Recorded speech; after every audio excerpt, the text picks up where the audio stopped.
ये है रामकिशन। इनके दो बेटे हैं। एक का नाम है सुरेश, जो कि उनका बड़ा बेटा था। और सुरेश की गांव में किराने की एक बड़ी दुकान थी। वह गांव का एक नाम चिन्ह व्यापारी था। और सुरेश स्वभाव से बिल्कुल कोमल था। वह गरीबों की सहायता करता था। वह कई बार अपनी दुकान पर आए गरीब लोगों को फ्री में ही सामान दे देता था। ये है गायत्री, सुरेश की पत्नी। गायत्री भी सुरेश की तरह कोमल दिल वाली व दूसरों के प्रति सम्मान की भावना रखने वाली स्त्री थी। सुरेश और उसका परिवार कबीर भगवान की भक्ति करते थे। उनकी एक छोटी गुड़िया भी थी, जिसका नाम था सुहानी। बेटा सुहानी, कहीं गिर मत जाना।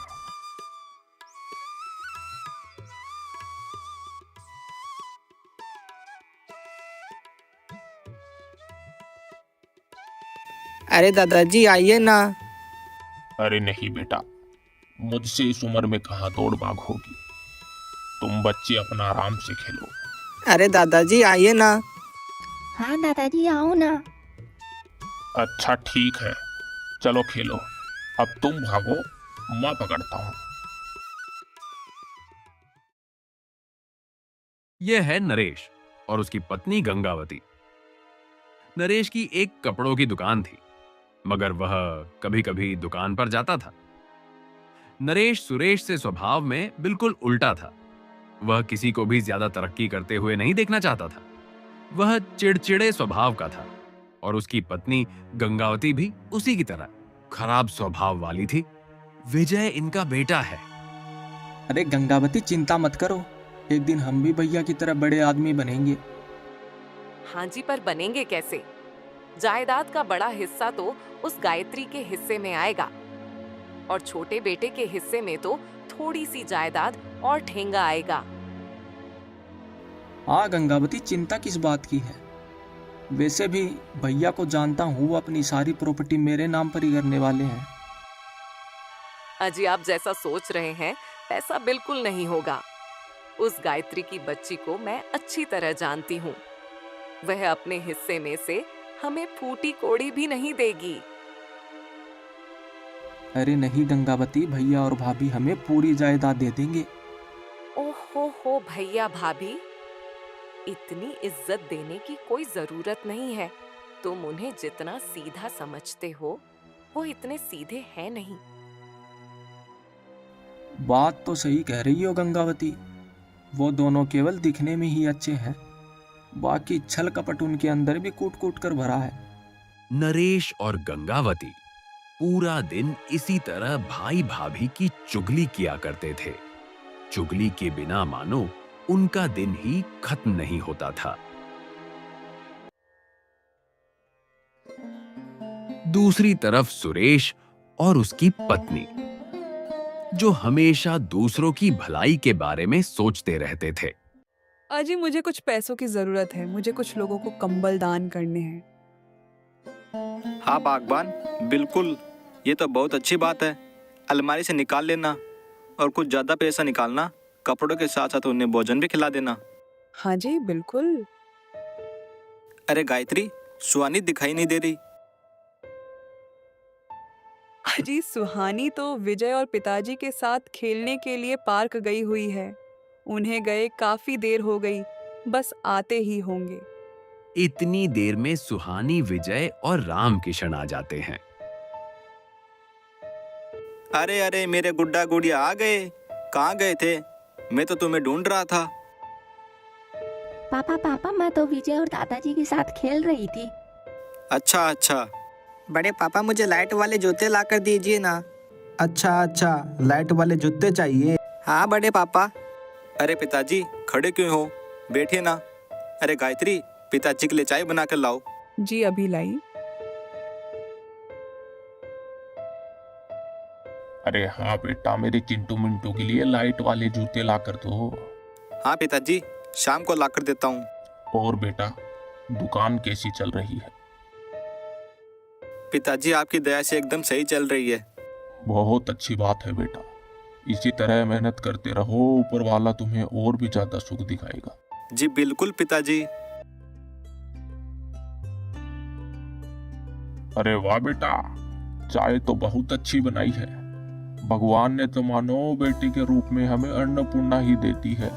हाँ पिताजी, बिल्कुल सही कह रहे हो। गायत्री के हाथ में तो जादू है, जादू।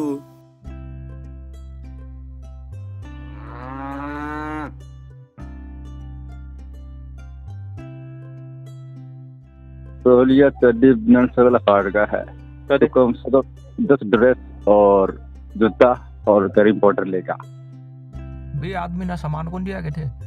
वह बनने के तो मिल आते मिल जाते ना तो थे जाके दिहाता। ये मेरे लाने की दिक्कत है, दिख जो रहते बाजार में।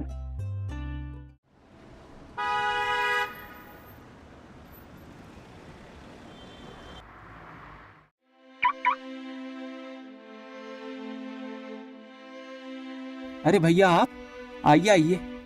अरे गंगावती, देखो भैया आए हैं, इनके लिए चाय बनाकर लाओ। जी अभी आई। अरे नहीं नहीं, चाय बनाने की कोई जरूरत नहीं है, अभी घर से चाय पीकर आया हूँ। अरे भैया कोई बात नहीं, ये भी तो आप ही का घर है, एक बार और पी लीजिए। अरे नहीं छोटे, सच में मन नहीं है। और बताइए भैया, आज कई दिनों के बाद आए। अरे हाँ छोटे, क्या करूँ, 5-4 दिनों के लिए तो गांव चला गया था किसी काम से। आया तो दुकान संभालने में ही समय नहीं था। कोई बात नहीं भैया। अरे गंगावती, पिताजी कहाँ है? सुबह से दिखाई नहीं दिए। वो तो पिताजी के साथ पार्क गए हैं, अभी तक आए नहीं। अरे छोटे, पिताजी तो हमारे घर गए हुए हैं और विजय भी वही है। अच्छा भैया। अरे छोटे, कल तुमने दुकान क्यों नहीं खोली? अरे भैया क्या करे, रोज रोज कौन दुकान जाए। मेरा तो बिल्कुल भी मन नहीं करता। रोज रोज दुकान जाओ, वहाँ टेढ़े मेढ़े कस्टमर से मिलो, इन चीज़ों में मैं बोर हो जाता हूँ भैया। अरे छोटे, ये तो गलत बात है ना। अगर तुम मेहनत ही नहीं करोगे तो तुम्हें भगवान फल कैसे देगा? हम भाग्य के सारे कुछ भी नहीं छोड़ सकते ना। हाँ भैया, बात तो सही है, मगर भाग्य में जितना लिखा है ना, उससे ज्यादा हमें मिलेगा नहीं। हाँ जेठ जी, पर सबके हिस्से में तो पिताजी की वसीयत नहीं आएगी ना। मतलब? अरे नहीं भैया, कुछ नहीं, ये थोड़ी तबीयत खराब हो जाती है, इसलिए हड़बड़ाहट में कुछ भी बोल जाती है। कोई बात नहीं, अगर तबीयत खराब रहती है तो डॉक्टर को दिखाओ। सेहत से खिलवाड़ करना अच्छी बात नहीं है। हाँ भैया, डॉक्टर को दिखाएंगे। हाँ तो छोटे, ये कह रहा था कि भाग्य का रास्ता कर्म से होकर निकलता है। हमारा कर्म के हिसाब से भाग्य बनाता है, और केवल भाग्य के भरोसे रहने वाले को कुछ भी नहीं मिलता, और वैसे भी नसीब के भरोसे बैठने वाले को उतना ही मिलता है जितना मेहनत करने वाले छोड़ देते हैं। जी भैया, मैं आपकी बात अच्छी तरह समझ गया। चलो ठीक है, अब मैं चलता हूँ, दुकान भी खोलनी है। जी भैया, मैं आपकी बात अच्छी तरह समझ गया। गंगावती, भैया भाभी इतने भी बुरे नहीं हैं जितने कि हम सोचते हैं। तुमने देखा ना, भैया मुझे कैसे छोटे बच्चे की तरह समझा रहे थे। इससे तो यही पता चलता है कि वो हमारी कितनी फिक्र करते हैं, और हम न जाने उनके बारे में क्या क्या सोचते हैं। अजी कोई फिक्र नहीं कर रहे हैं, वह तो अपनी फिक्र कर रहे हैं। वह यह चाहते हैं कि हमारी नजरों में वह महान बन जाए, और पिताजी की जायदाद में आप हिस्सा ना मांग ले। दुनिया में कोई सीधा नहीं है। अरे तुम भी क्या अपने मन में पूरा दिन जहर भर कर रखती हो, कभी कुछ अच्छा भी सोच लिया करो।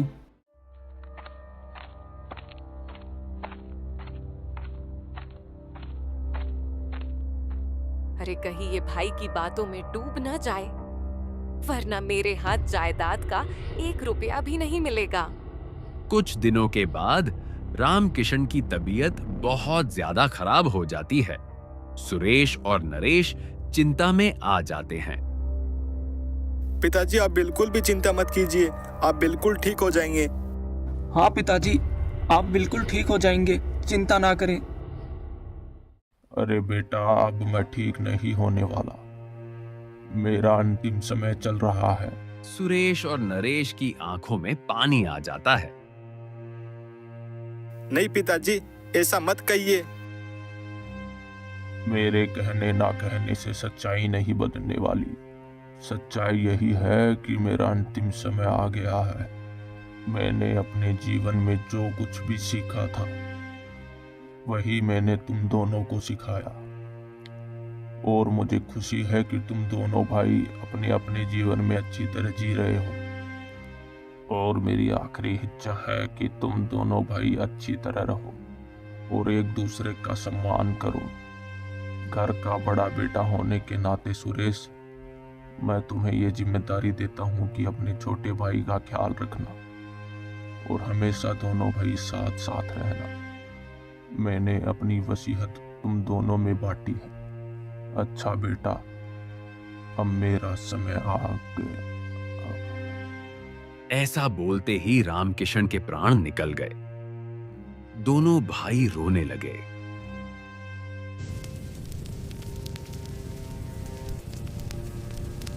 दोनों भाइयों की आंखों में आंसू थे।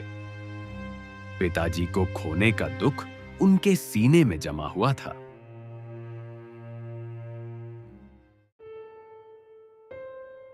अजी क्या हुआ? किस बारे में सोच रहे हो? कुछ नहीं गंगावती, बस पिताजी की बहुत याद आ रही है। उनकी वो पुरानी बातें सुनने के लिए कान तरस गए हैं, मगर अफसोस अब वो आवाज़ कभी सुनने को नहीं मिलेगी। माँ तो पहले ही चली गई छोड़कर, और अब पिताजी भी नहीं रहे। अजी अब हम क्या कर सकते हैं? जो होना था वो तो हो गया। अब किसी चीज का कोई फायदा नहीं। हाँ तुम सही कह रही हो, मगर क्या करें, अब बाबूजी की याद आ जाती है।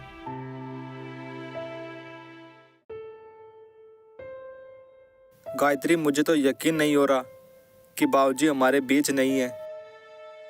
हाँ, सही कह रहे हो जी। मगर अब हम भी क्या करें? ये तो संसार का नियम है, जो आएगा वो जाएगा।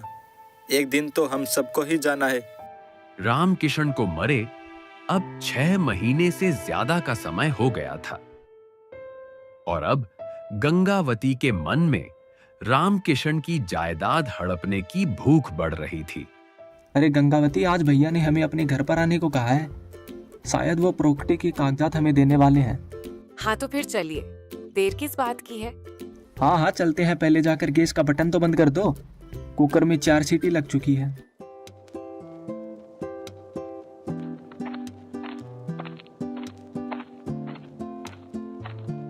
अरे आओ आओ छोटे, तुम्हारा इंतजार कर रहा था। अरे कैसी हो गंगावती? मैं तो एकदम ठीक हूँ। क्या हुआ भैया, आज अचानक से मुझे क्यों बुलाया? अरे क्यों भाई, हम तुझे क्या केवल काम के लिए बुला सकते हैं क्या? ऐसे नहीं बुला सकते। अरे नहीं भैया, ऐसी बात नहीं है। भैया, पिताजी जो वसीयत के पेपर्स आपको दिए थे वो कहाँ है? मेरे पास ही है, मगर तुम ऐसा क्यों पूछ रहे हो? अरे नहीं भैया, कुछ नहीं, ऐसे ही पूछ रहा था कि संभाल कर तो रखे हैं ना। अरे हाँ हाँ, बिल्कुल संभाल कर रखे हैं। इतने में ही गंगावती बीच में ही बोल पड़ती है। अजी अब इसमें क्या शर्माना, बोल दीजिए। क्या बात है नरेश, कुछ कहना चाहते हो? वो भैया, दरअसल वो जेठ जी मैं बताती हूँ। दरअसल बात ये है कि हमें हमारे हिस्से की जायदाद चाहिए। हाँ छोटे, तू घबरा क्यों रहा है? जो तुझे मुझ में कोई बात कहने में हिचकिचाहट हो रही है? नहीं भैया, ऐसी तो कोई बात नहीं है। वो तो ऐसे ही मुझे थोड़ी शर्म सी आ रही थी। अरे नहीं मेरे भाई, शर्म किस बात की है? एक काम करो, रविवार को मैं छुट्टी कर लेता हूँ। अभी तो मुझे बिल्कुल फुर्सत नहीं है। जी भैया, कोई बात नहीं। गंगावती तिरछी नजरों से उनकी तरफ देख रही थी। फिर नरेश और गंगावती घर चले जाते हैं।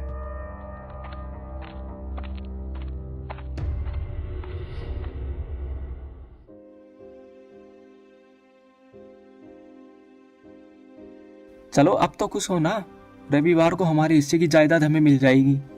अरे खुश काहे की? उन्होंने आपको बहाना लगाकर भेज दिया ताकि उन्हें कोई तिकड़म करने का थोड़ा समय मिल जाए। हाँ गंगावती, लग तो मुझे भी ऐसा ही रहा है कि भैया भाभी कोई चाल चलने की फिराक में है, पर अब देखते हैं कि रविवार को क्या होता है। रविवार का दिन आ जाता है।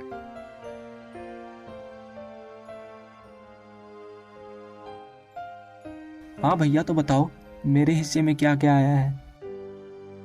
तो पिताजी की वसीयत के हिसाब से अपनी जमीन में से 1/4 हिस्सा और पुराने वाला घर आया है और बाकी सब मेरे हिस्से में आया है। ऐसा क्यों? आपके हिस्से में इतना कुछ और मेरे नाम पे ये टूटा फूटा घर और 1/4 जमीन? ये कैसी वसीयत बनाई है पिताजी ने? एक बेटे को तो सब कुछ दे दिया और एक बेटे को कुछ नहीं। क्या मेरे बीवी बच्चे नहीं है या फिर कहीं मैं कोई राजा हूँ? सुरेश और गायत्री नरेश की बात सुनकर आश्चर्यचकित रह जाते हैं। ये क्या बोल रहे हो मेरे छोटे भाई? जो कुछ पिताजी ने किया है कुछ सोच समझ कर ही किया होगा। और वैसे भी हमारे बीच ये तेरा मेरा कब से होने लगा? जो चीज़ मेरी है उस पर तुम्हारा भी अधिकार है। अगर तुम्हें किसी चीज़ की जरूरत हो तो मुझसे कहो ना मेरे भाई। अरे कहीं ये इसकी बातों से पिघल ना जाए। जेठ जी, ऐसे क्या ये कोई छोटे बच्चे हैं जो हर बात के लिए ये आपको आकर कहेंगे? हाँ भैया, ये बिल्कुल सही कह रही है। नरेश, ये तुम्हें क्या हो गया? तुम मुझसे ऐसे कब से बात करने लगे? क्या पिताजी ने हमें यही सिखाया था कि बड़ों के सामने इस तरह से बोलो? ऐसा करके तुम पिताजी के संस्कारों पर भी दाग लगा रहे हो। पिताजी की वजह से तो ये सब हो रहा है। नरेश, जुबान को लगाम दो। मैं एकदम सही कह रहा हूँ। आखिर ये कैसा बंटवारा है जिसमें सब कुछ तो बड़े बेटे को दे दिया और छोटे बेटों को क्या मिला? ठेंगा। नरेश, तुम अपनी हद से आगे बढ़ रहे हो। पिताजी की आज्ञा का सम्मान करो। पिताजी के अंतिम समय में भी मुझसे यही कहा था कि अपने छोटे भाई का ख्याल रखना। तुम छी, मुझे शर्म आ रही है तुम्हें अपना छोटा भाई कहते हुए भी। क्या चाहिए तुम्हें? जमीन? जाओ, मैं पूरी जमीन भी तुम्हें दे देता हूँ। गंगावती के चेहरे पर मुस्कान आ जाती है। पर तुम्हारे मुझ से पिताजी के खिलाफ मैं एक शब्द भी नहीं सुनूंगा। और आज के बाद से इस घर के दरवाजे तुम्हारे लिए हमेशा के लिए बंद है। अब आज के बाद मुझे दोबारा यहाँ दिख मत जाना। हाँ ठीक है, नहीं दिखूंगा।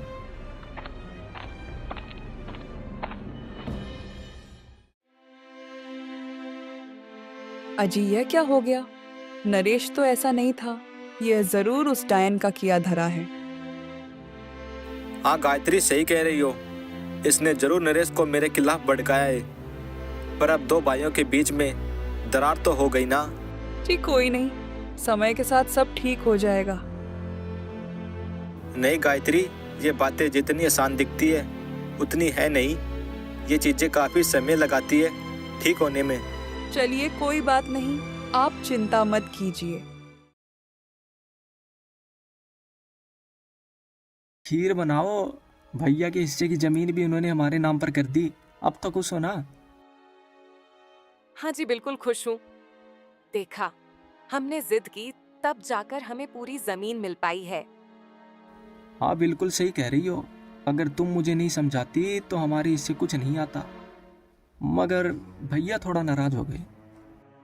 अजी कोई बात नहीं। नरेश और गंगावती सारी जमीन को पैसे की लालच में आकर कर बेच देते हैं।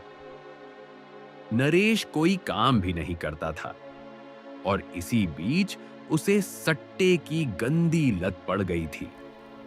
अरे गंगावती, अगर आज किस्मत ने साथ दिया तो रातों रात करोड़ों में खेलेंगे, करोड़ों में। मगर इसके लिए हमें 5 करोड़ की जरूरत है। अब ये 5 करोड़ की व्यवस्था कहाँ से करें? अजी ये क्या पागलपन है? पिताजी का पुश्तैनी घर तो आप पहले ही हार चुके हैं। अब और कुछ भी मत कीजिए। अरे नहीं, तुम्हें कुछ नहीं पता।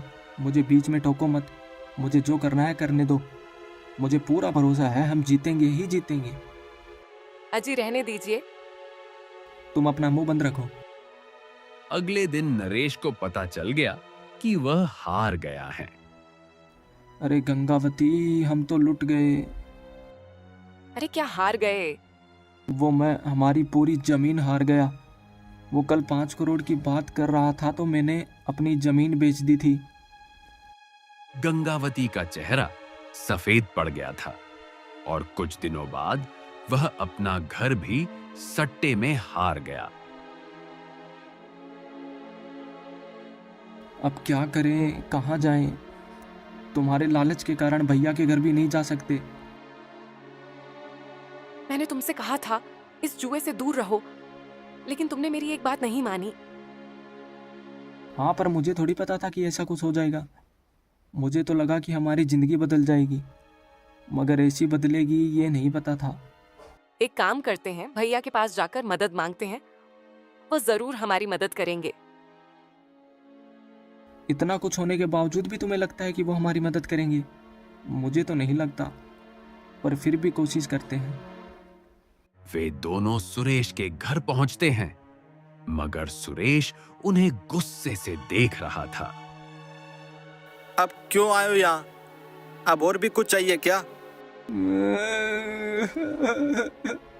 अरे रो क्यों रहे हो? क्या हुआ? भैया, मुझसे बहुत बड़ी गलती हो गई। फिर वह सुरेश को पूरी बात विस्तार से बताता है। ये क्या कर दिया तुमने? अब रोना बंद करो, मैं कुछ करता हूँ। अजी, कुछ करने की जरूरत नहीं है। आपको याद नहीं इन्होंने क्या क्या कहा था आपको? अरे नहीं गायत्री, जो हो गया सो हो गया। अब इन्हें छोड़ो, अब इन्हें माफ कर दो। सुरेश नरेश को उसका घर वापस से खरीद देता है। धन्यवाद भैया, आपकी वजह से ही सब कुछ ठीक हुआ है। अरे मेरी वजह से नहीं, सत साहिब जी की कृपा से हुआ है। और अब भी तुम भी कबीर साहिब की शरण में आ जाओ। जी भैया। फिर नरेश और गंगावती भी कबीर साहब की शरण में आ जाते हैं। फिर 1 साल के अंदर ही नरेश भी सुरेश की तरह बड़ा व्यापारी बन जाता है। उसके कपड़ों का व्यापार दूसरे शहरों में भी फैल जाता है। मैं आज जो कुछ भी हूँ आप ही की वजह से हूँ। मुझे सही रास्ते पर लाने के लिए धन्यवाद। और भाभी, आपका भी। अरे मेरे भाई, मैंने कुछ नहीं किया। जो किया वो कबीर साहिब ने किया है। उनकी भक्ति के जादू की वजह से ही तुम्हारा कल्याण हुआ है। जी भैया, बिल्कुल।